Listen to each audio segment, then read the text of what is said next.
May kukwento ako sa inyo. Kanina nagpamasahe ko sa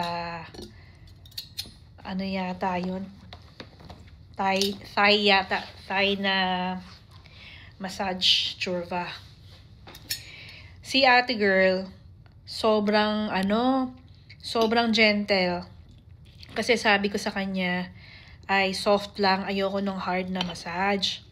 So, napakagaling ni ate. By the way, binayaran ko lang. Full body na yun from head to toe. Binayaran ko lang. 28. How much? $13. $13 lang yung binayaran ko. Pero ang actual price niya is $120. Kasi, yung meron kaming Medibank. So, ginamit yung aming Medibank. So, ang binayaran ko lang out of pocket ay $13. O, diba? Sulit. Anyway, ang galing ni ate. Sobrang gentle. Tapos, basta muntik na nga ako makatulog eh. Ang siste, pagkatapos, yung may-ari, sabi niya, no, wait. I'm going to do the neck massage. Go, oh, really? Okay. Nagulat ako kasi parang na-touch na naman yun nung ninasayo ko ng isang babae na sabi ko, okay magaling. Yung may-ari sabi, no, you wait there. I'm going to do that. Pag upo ko, para ako nire-wrestling. Napakasakit. Napapaganon ako.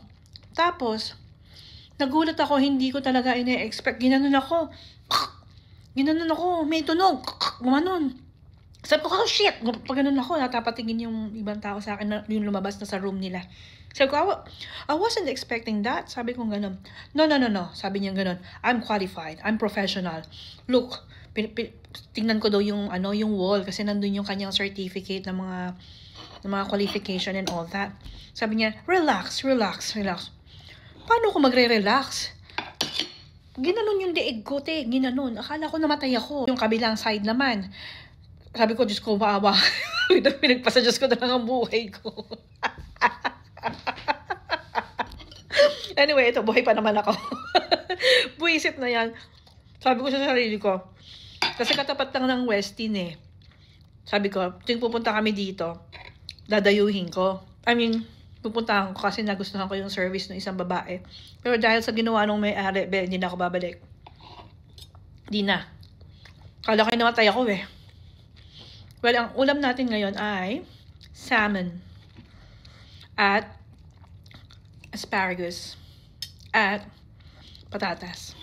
So, ang binayaran ko naman dito sa dinner ko ngayon ay $3 lang.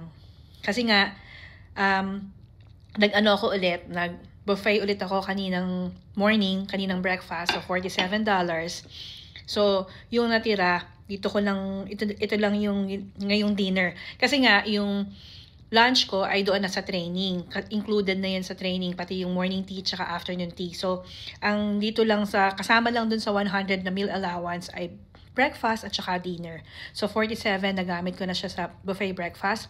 Ito naman ay nagbayad ako ng $3, I think, para dito sa aking dinner. Kasi, nagpa-room service ako. Room service is $7. Ayoko nang lumaba, nakakapagod. Tsaka amoy ko eh. Amoy masahe ko eh. Anyway, yun lang. Also, alam niyo yung kinukwento ko kahapon na sabi ko, hindi ako nahihiya na magtanong. Nakakaya rin pala pag marami kang tanong.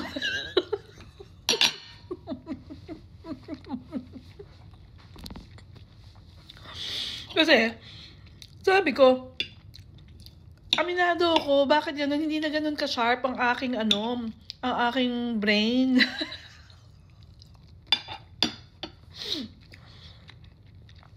Nagtanong ako, sabi ko, ano ba may isang tanong ko? Formula B. Siyempre, yung pagtatanong ko, ang inuna ko siyempre yung positive. Doon tayo sa positive side muna. Sabi ko, excuse me, I did all the columns successfully, except for one column. Sabi ko ganun, it's showing as error. Oh, okay. Let me help you. Sabing ganyan. Di pinuntahan. Okay. Because you have two equal signs here. So, tinanggal ko. And then, enter.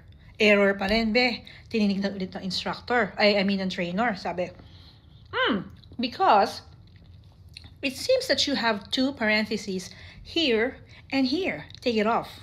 Tinanggal ko. Tama. Ganon.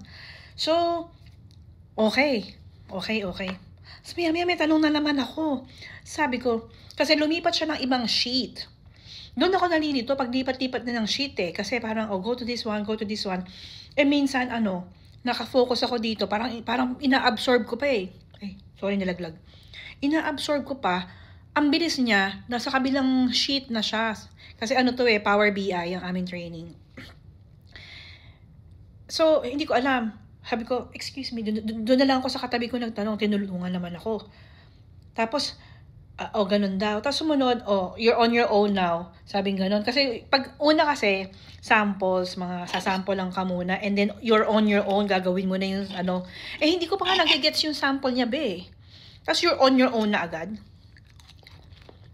Sabi ko dun sa katabi ko, excuse me, paano tinuruan ako? So, iba yung tanong ko dito, iba yung tanong ko sa trainer. Kinakalat ko yung mga tanong ko, be.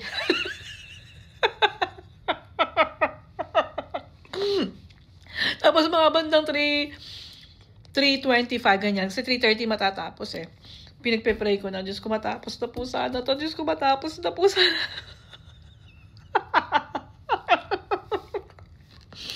Diba nakatapos, nakaraos. May certificate ako. Power BI. Sarap ng dinner. Thank you, Lord. And thank you for the experience. Thank you sa pagkain na libre. Thank you rin sa accommodation na libre dito sa Westin. Ang ganda-ganda. So, we are blessed. Bye!